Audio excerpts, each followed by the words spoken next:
సోదరులందరికీ నమస్కారం. ఇప్పుడే స్టార్ట్ చేయ 2 నిమిషాలు ఇట్లా మీకు లైవ్ తీసుకునే అవకాశం దక్కుతుంది కాబట్టి ఈరోజు మనం మాట్లాడుకోబోతున్న ఇష్యూ ఏంటంటే, గత వారంలో తెలంగాణ రాష్ట్రానికి సంబంధించిన కన్సాలిడేటెడ్ నిధి నుంచి కేంద్ర ప్రభుత్వం డెవల్యూషన్ ఆఫ్ ఫండ్స్ అనేది ఒకటి ఉంటుంది.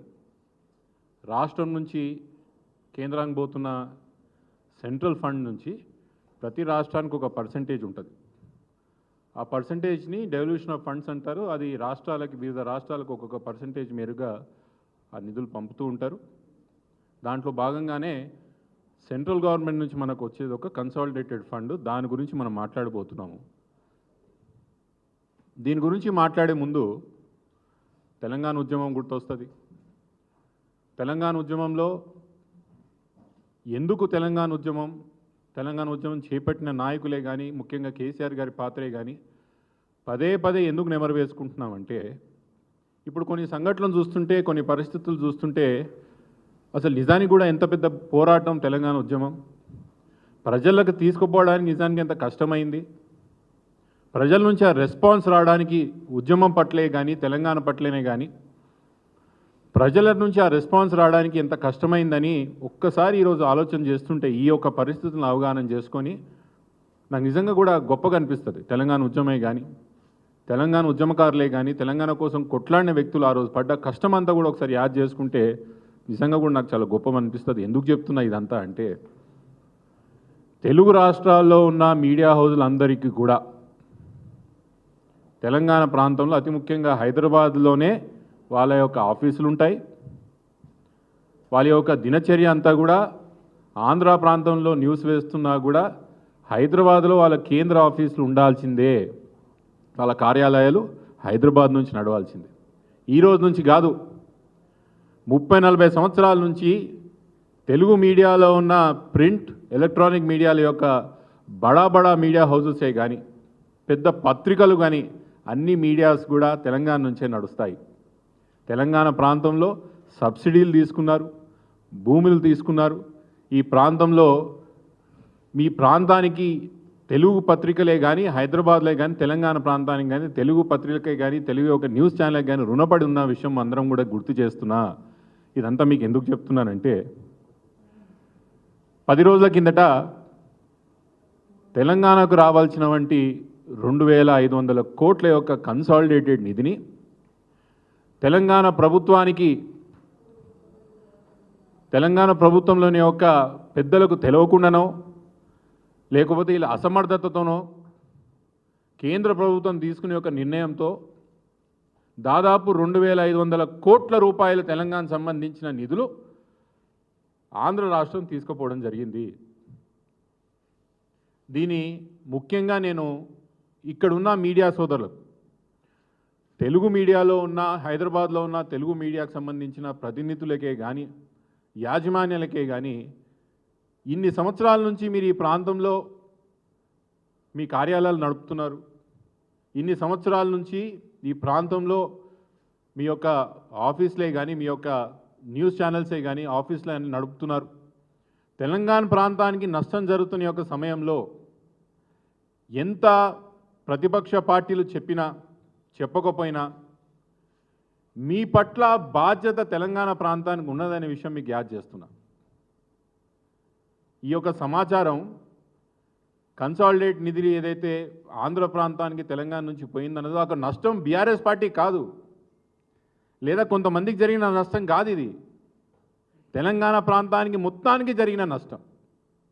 తెలంగాణలో ప్రస్తుతం నడుపుతున్న ప్రభుత్వానికి ఇది అవమానం. ఇది ఇన్ని సంవత్సరాల నుంచి మా ప్రాంతం మాకు కావాలా, మా స్వపరిపాలన మాకు కావాలా, మా పరిపాలన మేము చేసుకుంటాము, ఏదైతే నినాదంతో మనం తెలంగాణ రాష్ట్రం తెచ్చుకున్నామో దానికి ముమ్మాటికి తూట్లు పొడుస్తూ ఈరోజు కేంద్రంలో ఉన్న బీజేపీ పరిపాలిత ప్రభుత్వం ఈరోజు ఇక్కడ ఉన్న కాంగ్రెస్ ప్రభుత్వంతోనో, ఆంధ్రాలో ఉన్న తెలుగుదేశం యొక్క ప్రభుత్వంతోనో చేతులు కలిపి తెలంగాణకు రావాల్సిన యొక్క హక్కు 2500 కోట్ల రూపాయలు ఈరోజు తీసుకుపోతుంటే, రాజకీయ నాయకులుగా మేము వచ్చి బయటకు వచ్చి మొరబెట్టుకునేంత వరకు ఏ మీడియా ఛానలే కానీ, తెలుగు సంబంధించిన ఏ పత్రికే కానీ దీన్ని పెద్దగా సీరియస్గా తీసుకోకపోవడం నాకు చాలా బాధేస్తున్నది. అదొక దిక్కు అయితే 10 సంవత్సరాల నుంచి ఈ సమస్య నడుస్తున్నది. 10 సంవత్సరాల నుంచి ఆంధ్రాలో ఉన్న వంటి అక్కడున్న ప్రభుత్వాలు, ఇక్కడ ఉన్న ప్రభుత్వం కేసీఆర్ గారి యొక్క ప్రభుత్వం మీద విపరీతంగా ఒత్తిడి తెచ్చిండ్రు. ఈ 2500 కోట్లు ఏదైతే మాకు ఆ రోజు ఆంధ్రప్రదేశ్లో ఉన్నప్పుడు కంబైన్డ్ ఆంధ్రప్రదేశ్లో ఏదైతే నిధులు మనం పెట్టినామో ఆ నిధులకు సంబంధించి ఒక 2500 కోట్లు మాకు బకాయిలు ఉన్నాయి, దాన్ని తేల్చి మాకు ఇవ్వండి అని 10 సంవత్సరాల నుంచి పంచాయతీ పెట్టుకుంటున్నా కూడా దీంట్లో క్లారిటీ లేదని ఆ రోజున ముఖ్యమంత్రి గారు కేసీఆర్ గారు ఎదురు నిలబడి మా పైసలు మాకే రావాలా, ఎవరు తీసుకుపోతారు రండి అని ధైర్యంగా ఎదురు నిలబడి కొట్లాడి ఈ నిధులు ఆపడం జరిగింది. ఇదందరం మనం సాక్షి. మళ్ళీ ఈ రోజున కాంగ్రెస్ ప్రభుత్వం ఇంట్రెస్ట్ లేకనా లేదా ఇంట్రెస్ట్తోని ఏపీకి పైసలు పంపినరా? తెలంగాణ పట్ల కొట్లాడాలని మీకు ఇంట్రెస్ట్ లేకనా, లేకపోతే ఆంధ్రాకు పైసలు పంపాలనే ఇంట్రెస్ట్తోని మీరు ఈ యొక్క విషయాన్ని అడ్డుకోకుండా ఆపినరా అని అడుగుతున్నా నేను. లేకపోతే మీతో చేతనైతే లేదా? తెలంగాణ ప్రాంతానికి సంబంధించిన నిధులు పక్క రాష్ట్రం మన ఆమోదం లేకుండా తీసుకుపోతుండ్రంటే ఎందుకు మన ప్రభుత్వంలో ఉండి ఇంకా తెలంగాణ హక్కులు మీరు ఏ విధంగా కొట్లాడతారని నేను అడుగుతున్నా. కాంగ్రెస్ ప్రభుత్వం ముమ్మాటికి ఈ విషయంలో విఫలం చెందింది, ముమ్మాటికి ఈ విషయంలో ఫెయిల్ అయింది. తెలంగాణ ప్రాంతం యొక్క హక్కులే కానీ తెలంగాణ ప్రాంతంగా రావాల్సిన యొక్క నిధులు రాబట్టడంలో కాంగ్రెస్ పార్టీ ముమ్మాటికి ఇక్కడ ఫెయిల్ అయిందనే విషయం మనం చెప్పక తప్పదు. కాంగ్రెస్ పార్టీ ఒక దిక్కు అయితే అసలు తెలంగాణ రాష్ట్రంలో ఉన్న బీజేపీ నాయకులు నాకన్నా అనిపిస్తుందో లేదో కానీ మీకన్నా అనిపించాలి కొన్నిసార్లు. అరే నాకు కేసీఆర్ పట్ల కోపం ఉన్నది, బీజేపీ నాయకులకు చాలామంది కేసీఆర్ గారి పట్ల కోపం ఉన్నది, కేటీఆర్ గారి పట్ల కోపం ఉన్నది. కేసీఆర్ గారు కేటీఆర్ గారు బీఆర్ఎస్ మీద ఉన్న కోపం తెలంగాణ ప్రాంతం మీద ఎందుకు చూపుతారు ఈ బీజేపీ వాళ్ళు నాకైతే అర్థమవుతలేదు. మీరు తెలంగాణ ప్రాంతం ప్రతినిధులు కదా, మీరు కూడా కదా, మీకు కూడా మా ఓట్లు వేసిరు కదా, తెలంగాణ ప్రజలు ఓట్లు వేసిరు కదా, ఎప్పుడు లేని విధంగా 8 మంది ఎంపీలు మిమ్మల్ని గెలిపించారు కదా. కేంద్రంలో బడ్జెట్ విషయం వచ్చినప్పుడు మనకన్నా మనకు ₹1 రాకపోగా దాదాపు 50,000 కోట్ల రూపాయలు బెనిఫిట్ అయ్యేటట్టు ఆంధ్రప్రదేశ్కి సంబంధించిన ఆ ప్రభుత్వాలు డబ్బులు తీసుకుపోతాయి. మొన్న జరిగిన ఇండస్ట్రియల్ కారిడార్ విషయంలో గుజరాత్, ఉత్తరప్రదేశ్, మధ్యప్రదేశ్, ఆంధ్రప్రదేశ్ దిక్కు కేంద్ర ప్రభుత్వం చూస్తుంది కానీ తెలంగాణ దిక్కు చూస్తలేదు. ఆఖరికి మీ పార్టీ కేంద్రంలో అధికారంలో ఉన్నది, మీ ప్రధానమంత్రి గారు అక్కడ రాజ్యం వెళ్తున్నారు ఢిల్లీలో. ఇక్కడ మన ప్రాంతానికి నష్టం జరుగుతూ వాళ్ళు నిర్ణయం తీసుకుంటుంటే కూడా మీరు మాట్లాడకపోతే మీరు ఎవరి కోసం ప్రజాప్రతినిధులు అయినట్టంటే బీజేపీ నాయకులారా? ఎందుకు తెలంగాణ ప్రజలు మిమ్మల్ని నమ్మాలి? ఎన్ని రోజులు ఇంకా కేసీఆర్ గారి మీద ఏడ్చి వస్తారు? ఎన్ని రోజులు ఇంకా కేసీఆర్ గారి మీద యొక్క అక్కసుతో తెలంగాణ మీద కోపం ఎన్ని రోజులు చూపిస్తారు మీరు అంటా నేను. ఇక్కడ ఉన్న తెలంగాణలో ఉన్న బీజేపీ పార్టీ సంపూర్ణం కాంగ్రెస్ పార్టీ బి టీమ్గా మారింది.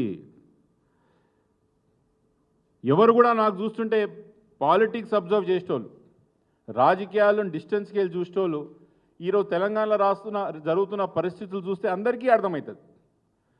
ప్రభుత్వం కన్నా గట్టిగా ప్రభుత్వం తీసుకున్న నిర్ణయాలకి ప్రభుత్వం కన్నా గట్టిగా బీజేపీకి సంబంధించిన నాయకులు, బీజేపీకి సంబంధించిన ఎంపీలు, ఎమ్మెల్యేలు వాళ్ళు ఆమోదం పలుకుతున్నారు. వాళ్ళు సోషల్ మీడియాలకు వచ్చి శభాష్ చెప్తున్నారు. సరే, అది మీ వ్యక్తిగతం. మీకు రేవంత్ రెడ్డి గారికి ఉన్న సంబంధాలు మేము చాలాసార్లు ప్రజల ముందుకు చెప్పే ఒక ప్రయత్నం చేసినాం.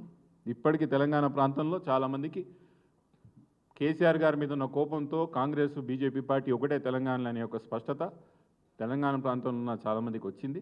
అది మీ వ్యక్తిగత నిర్ణయం. రానున్న రోజుల్లో బీజేపీ పార్టీని ఎలా పరిగణించాలా, దాని భవిష్యత్తు ఏంది, నిజానికి తెలంగాణ ప్రాంతం ప్రజల తరఫున కొట్లాడుతుందా లేదా అనేది మీరు నడుచుకుంటున్న వాటి పద్ధతిని బట్టి తెలంగాణ ప్రజలు మిమ్మల్ని నిర్ణయిస్తారు. కాబట్టి దాని విషయం నేను పెద్ద మాట్లాడతలేను. కానీ ప్రస్తుతం సరే 2500 కోట్ల యొక్క నిధి తెలంగాణకు సంబంధించింది ఆంధ్రప్రదేశ్ వాళ్ళు అక్రమంగా తీసుకుపోయారని నేను చెప్తున్నా. ఆంధ్రప్రదేశ్ నుంచి కూడా తెలంగాణకి దాదాపు 456 కోట్ల రూపాయలు సెంట్రల్లీ స్పాన్సర్డ్ స్కీమ్ నుంచి మనకు డబ్బులు రావాలి. 56 కోట్ల రూపాయలు సెంట్రల్లీ స్పాన్సర్డ్ స్కీమ్ నుంచి ఆంధ్రప్రదేశ్లో 2014-15లో మన గవర్నమెంట్కి మనకు తెలంగాణకు రావాల్సిన నిధులు బై యాక్సిడెంటల్గా ఆ యొక్క ప్రభుత్వంలో డబ్బులు జమ కావడం జరిగింది. మళ్ళీ ఈ డబ్బుల కోసం ఎవరు కొట్లాడతారని అడుగుతా నేను. బీజేపీ నాయకులు ఎవరైతే ఈరోజు ప్రాతినిధ్యం వహిస్తున్నారో ఇక్కడ నుంచి వాళ్ళు కొట్లాడతారా? ఇక్కడ ఉన్న కాంగ్రెస్ పార్టీ ప్రభుత్వం నిమ్మకు నీరెత్తినట్టు తెలంగాణ ప్రాంతానికి సంబంధించిన డబ్బులు తీసుకుపోతుంటే కూడా మాట్లాడుకోకుండా ఉన్న వాళ్ళు మీరు కొట్లాడతారా? ఎవరు కొట్లాడతారు? ఆంధ్రప్రదేశ్ సంబంధించిన ప్రభుత్వాలు వాళ్ళ హక్కుల కోసం వాళ్ళ డబ్బులు వాళ్ళు తీసుకుపోతుండ్రే, మన హక్కుకు సంబంధించిన డబ్బులు ఎప్పుడు తీసుకొస్తారని అడుగుతున్నా. ఎవరు తీసుకొస్తారని అడుగుతున్నా నేను. ఇవన్నీ విషయాలు ప్రజలు గమనిస్తున్నారు. ఇవన్నీ విషయాలు కూడా ఎవరు తెలంగాణ ప్రాంతం ప్రజల తరఫున కొట్లాడతారు, ఎవరు తెలంగాణ ప్రాంత ప్రజల తరఫున ఎవరిని కొట్లాడతారు, ఎవరి కోసం ముందర నిలబడతారనే ఒక స్పష్టత తెలంగాణ ప్రాంత ప్రజలకి రోజు రోజు ఇంకా ఎక్కువ క్లారిటీ వస్తున్నది, స్పష్టత వస్తున్నది. దీని విషయంలో కాంగ్రెస్ పార్టీ ముమ్మాటికి తెలంగాణ ప్రాంత ప్రజల యొక్క హక్కులు కాపాడంలో సంపూర్ణంగా విఫలం చెందింది. బీజేపీకి సంబంధించిన ఇక్కడ ఉన్న ఎంపీలు, ఎమ్మెల్యేలు, నాయకులందరూ కూడా తెలంగాణ ప్రాంత ప్రజలకి ఏ కొంచెం కూడా పనికి రాకుండా మారిననే విషయం తెలంగాణ ప్రజలు గమనిస్తున్నారు. ఇది ప్రస్తుతం కన్సాలిడేటెడ్ ఫండ్ మనం తెలంగాణ ప్రాంతానికి సంబంధించిన అన్యాయాన్ని మీ ద్వారా ప్రజలు తెలియజేసే ప్రయత్నం చేస్తున్నాం. ఎస్, దీని గురించి ఇంకేమైనా 2000 ఆ రోజు ఆంధ్రప్రదేశ్లో మనం ఉన్న ప్రభుత్వంలో తెలంగాణ కూడా ఎప్పుడైతే మనం దాంట్లో ఆంధ్రప్రదేశ్లో మనం ఉంటున్నప్పుడు సెంట్రల్ నుంచి వరల్డ్ బ్యాంక్ లాంటి జైకా ఫండ్ లాంటి ఏదైతే నిధులు మన ప్రాంతంలో ఇన్వెస్ట్ చేసారు, ఆ యొక్క నిధులని మేము తిరిగి కట్టినాం. మేము తిరిగి ఆ అప్పులు కట్టినాం కాబట్టి ఆ డబ్బులు మాకు రావాలనేది ఆంధ్రప్రదేశ్ వాదన. ఈ వాదన మీద ప్రతివాదన జరిగింది. తెలంగాణ ప్రాంతంలో ఆ రోజున ముఖ్యమంత్రి గారు, ఆ రోజున అక్కడున్న గవర్నమెంట్ ప్రతినిధులు ఆ విషయంలో క్లారిటీ లేకపోగా అది సెటిల్మెంట్ జరగలేదు. ఇంకా సెటిల్మెంట్ జరగలేదు. నిజంగా ఆ నిధులు ఎవరు కట్టినరు, ఎప్పుడు కట్టినరు, ఆ సెటిల్మెంట్ కాకముందు, ఆ క్లారిటీ లేకముందే ఆంధ్రప్రదేశ్ తెలంగాణ ప్రాంతంకు రావాల్సిన డబ్బులను తీసుకుపోవడం చాలా బాధాకరం, చాలా అవమానకరం.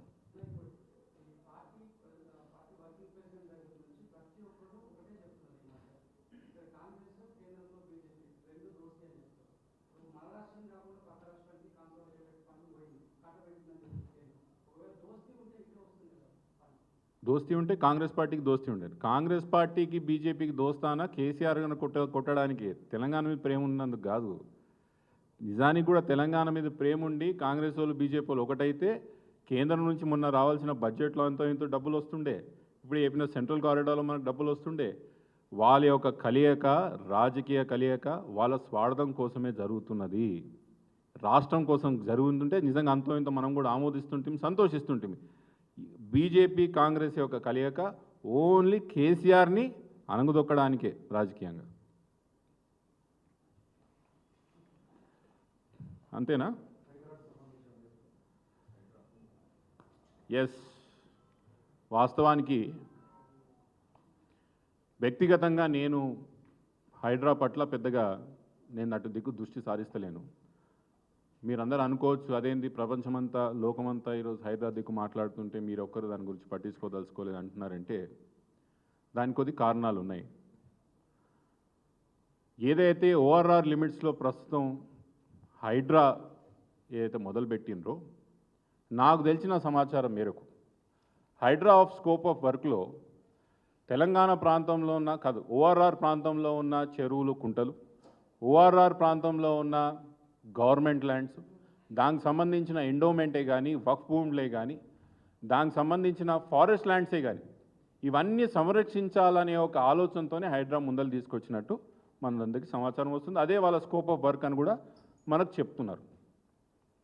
నాకున్న ఒక అందాజా ప్రకారం హైదరాబాద్లో ఓఆర్ఆర్ ఏదైతే లిమిట్స్లో లేకపోతే హెచ్ఎండిఎల్ లిమిట్స్లో దాదాపు 25,000 ఎకరాలు forest, buffer, FTL, government lands, endowment lands, వక్ఫ్ భూమ్ ల్యాండ్స్ ఇవన్నీ కలిపితే దాదాపు 25,000 ఎకరాలు ఎంక్రోచ్మెంట్కి గురైందనే ఒక నా అందాజాతో నేను చెప్తున్నాను మీకు. దాంతోపాటు అదే కాదు, ఈ 25,000 ఎకరాల్లో దాదాపు 3.5 లక్షల స్ట్రక్చర్స్ కూడా దాంట్లో రావడం జరిగింది. ఈ 25,000 ఎకరాలు ఏదైతే ఎంక్రోచ్మెంట్ జరిగిందో వివిధ గవర్నమెంట్ ల్యాండ్స్లోనే కానీ, చెరువులే కానీ, పార్కులే కానీ, దీంట్లో 3 నుంచి 3.5 లక్షల స్ట్రక్చర్స్ వచ్చింటాయని నాకు ఒక అందాజాతో నేను చెప్తున్నాను మీకు. దీంట్లో 10% ఎప్పుడైతే హైడ్రా ఇప్పుడు మొదలుపెట్టిందో, ఈ మీడియా సర్కస్ అంతా ఖతమై, ఈ పబ్లిసిటీ స్టంట్ అంతా ఖతమైన తర్వాత, ఎప్పుడైతే దాంట్లో ఒక 10%, 3.5 లక్షల ఎకరాల్లో 10% అంటే దాదాపు 35,000 ఎకరాల్లో 10% అంటే 3.5 ఎకరాలు రికవర్ చేసుకొని హైడ్రా 3.5 లక్షల స్ట్రక్చర్లో డెమాలిష్ చేస్తే దాదాపు 35,000 స్ట్రక్చర్స్ ఎప్పుడైతే హైడ్రా డెమాలిష్ చేస్తుందో అప్పుడు దాని పట్ల మనం కొంచెం సీరియస్గా ఆలోచన చేద్దాము. కానీ నేను ప్రభుత్వానికి దీని పట్ల ఒక ప్రశ్న అడగదలుచుకున్నా. మీకు దీని పట్ల స్పష్టత ఉన్నదా? ద్వంద్వ వైఖరి ఎందుకు అమలు చేస్తున్నారు? నేను ఎవరికి నోటీసులు ఇస్తున్నారు, ఎవరిని కూలగొడుతున్నారు, ఇంకా నేను దాని జోలికి పోదలుచుకోలేదు. రానున్న రోజుల్లో ప్రజలకు చాలా స్పష్టత వస్తుంది. ఇది ఎవరి కోసం మొదలుపెట్టిండ్రు, ఎందుకోసం మొదలుపెట్టిండ్రు, ఎంత దూరం పోయిందనే ఒక స్పష్టత ప్రజలకు వస్తుంది. కానీ నేను దాని జోలికి పోదలుచుకోలేదు. ఎవరు నోటీసులు ఇస్తున్నారు, ఎవరిని కూలగొడుతున్నారు, ఎవరిని కూలగొడతలేరని ఇప్పుడు నేను దాని గురించి మాట్లాడదలుచుకోలేదు. దాని పట్ల నేను ఒక స్టాండ్ తీసుకోదలుచుకోలేదు. కానీ ప్రభుత్వానికి హైడ్రా విషయంలోనే కానీ చెరువులను సంరక్షించాలనే విషయంలో స్పష్టత లేదు అని చెప్పడానికి ఒక ఉదాహరణ చెప్తాను. ప్రభుత్వం 2 నెలల కిందట ఎల్ఆర్ఎస్ స్కీమ్ అనేది ఒకటి తీసుకురావడం జరిగింది. ఈ ల్యాండ్ రెగ్యులరైజేషన్ స్కీమ్లో మా జిల్లా రంగారెడ్డి జిల్లాలో, పాత రంగారెడ్డి జిల్లాలో ఎన్నో కాలనీలు ఆ రోజు గ్రామ పంచాయతీ పర్మిషన్లతో లేఅవుట్ వేయడం జరిగింది. చాలా లేఅవుట్లు ఇవన్నీ కూడా ఆ రోజు చెరువులో వేయడం జరిగింది. ఈరోజు ఆ చెరువులో వేసిన లేఅవుట్లకు కూడా ఎల్ఆర్ఎస్ అప్లికేషన్లు తీసుకొని రెగ్యులరైజ్ చేస్తున్నది ప్రభుత్వం ఈ రోజుకి టు డేట్. ఉదాహరణకు రామంతపూర్ చెరువు అయితే ఉన్నదో ఈ రోజుకి కూడా ఎల్ఆర్ఎస్ అప్లికేషన్లు తీసుకొని డబ్బులు తీసుకొని ప్రాసెస్ చేస్తున్నారు. ప్రభుత్వానికి ఎక్కడ స్పష్టత ఉన్నదంట నేను ఈ ద్వంద్వ వైఖరి ఎక్కడ పనికొస్తుంది? మీరు ఎల్ఆర్ఎస్ డబ్బులు చెరువులలా శిఖంలలా కట్టిన కాలనీలు ఏవైతే ఉన్నాయో అవి నీ ఎట్లా తీసుకుంటున్నారు? ఎల్ఆర్ఎస్ డబ్బులు తీసుకున్న తర్వాత ఆ ప్లాట్లని మీరు క్రమబద్ధీకరించినట్టా కాదా, రెగ్యులరైజ్ చేసినట్టా కాదా? ప్రభుత్వం దగ్గర సమాధానం ఉండాలి. నాకు ఇవన్నీ చూస్తుంటే ఏమనుకోవద్దు. 15-20 సంవత్సరాల కిందట ఈ హైడ్రా మీడియాలు జరుగుతున్న ఈ సర్కస్, పిఆర్ స్టంట్లు, సోషల్ మీడియాలు జరుగుతున్న వంటి ఈ డ్రామా అంతా చూస్తుంటే 15-20 సంవత్సరాల కిందట ఇంగ్లీష్లో ఒక సినిమా వచ్చింది గ్లాడియేటర్ అని, మనం అందరూ చూసింటాం. దాంట్లో రోమ్ చక్రవర్తి పెద్ద పంచాయతీ వచ్చి పడుతుంది. ఆ యొక్క సినిమాలో ఆ సంఘటనలో ఏం జరుగుతుందంటే చక్రవర్తి దగ్గర పోయి మన దేశంలో పరిస్థితులు ఏం బాలేవు, ఆకలి చావులు ఉన్నాయి, యుద్ధానికి పక్కల దేశం మీదకి వస్తున్నది, మన దేశంలో రోగంతో చాలామంది లక్షలాది మంది చనిపోతున్నారు, మనం ఏదో ఒకటి చేయాలి, మనము దీన్ని ఏదో విధంగా దీన్ని మీరు రాజు కదా, సామ్రాట్లు కదా, మీరు ఏదో విధంగా దీన్ని కాపాడాల రాజ్యం అన్నప్పుడు ఆ రోజున రోమ్ చక్రవర్తి ఒక మంచి సలహా ఇస్తాడంట. ఇవన్నీ మనం చేసుడు మనతో కాదు కానీ గ్లాడియేటర్ ఆటలు మొదలు పెడదామన్నాడంట. గ్లాడియేటర్ ఆటలతో ఏమవుతుంది? ఆకలి పోతుందా, రోగం పోతుందా, రాష్ట్రంలో ఉన్న రోగం పోతుందా, యుద్ధం ప్రకటించినటువంటి రాజులు వెనక తిరిగిపోతారంటే అది ఏంది పోరు. కానీ గ్లాడియేటర్ ఆటల ద్వారా ప్రజల యొక్క దృష్టి సంపూర్ణంగా దిక్కు తీసుకుపోదాం.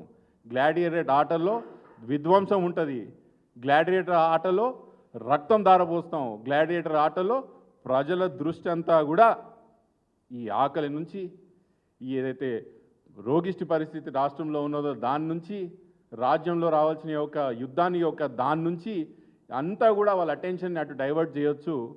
మనం గ్లాడియేటర్ ఆటలు మొదలు పెడదామని ఆ రోజు రోమ్ చక్రవర్తి గ్లాడియేటర్ సినిమాలో చెప్పడం చూసినాం. నాకు కూడా తెలంగాణలో నాకు గదే కనిపిస్తున్నది. నాకు దానికేం వ్యతిరేకంగా నాకేం విచిత్రంగా కనిపిస్తలేదు. ఎందుకు చెప్తున్నానంటే తెలంగాణలో కాలం కాక గ్రామాల్లో పరిస్థితి చాలా ఘోరంగా ఉన్నది. 10 సంవత్సరాల తర్వాత వర్షం పడక పొలాలన్నీ కూడా ఎండిపోయి, పెట్టిన పెట్టుబడి కూడా తిరిగి రాక, రైతు బంధు లేక, రుణమాఫీ కాక, వచ్చిన రాబడి కూడా తిరిగి కొనే ఒక పరిస్థితి లేక రైతు అలమడిస్తుంటే మంచినీళ్ళు కూడా తాగనిక లేని పరిస్థితుల్లో గ్రామాలు ఎండిపోతుంటే, నిరుద్యోగ సమస్య ఎప్పుడు లేని విధంగా తెలంగాణలో మళ్ళీ నిరుద్యోగ సమస్య వచ్చి, పెన్షన్లో పంచాయతీ వచ్చి, మంచినీటి సమస్య పంచాయతీలు వచ్చి, తెలంగాణ రాష్ట్రంలో రియల్ ఎస్టేట్ సంపూర్ణంగా కుప్పగూలి, ఇక్కడ ఉన్న ఐటీ దిగుబడులు కంప్లీట్గా ఐటీ రాబడి ఎదురాలు కంప్లీట్గా అది తగ్గిపోయి, ఇవన్నీ ఒక దిక్కు నడుస్తుంటే తెలంగాణ రాష్ట్రంలో ఉన్న మీడియా అంతా కూడా హైడ్రా దిక్కు పరిగెత్తడం.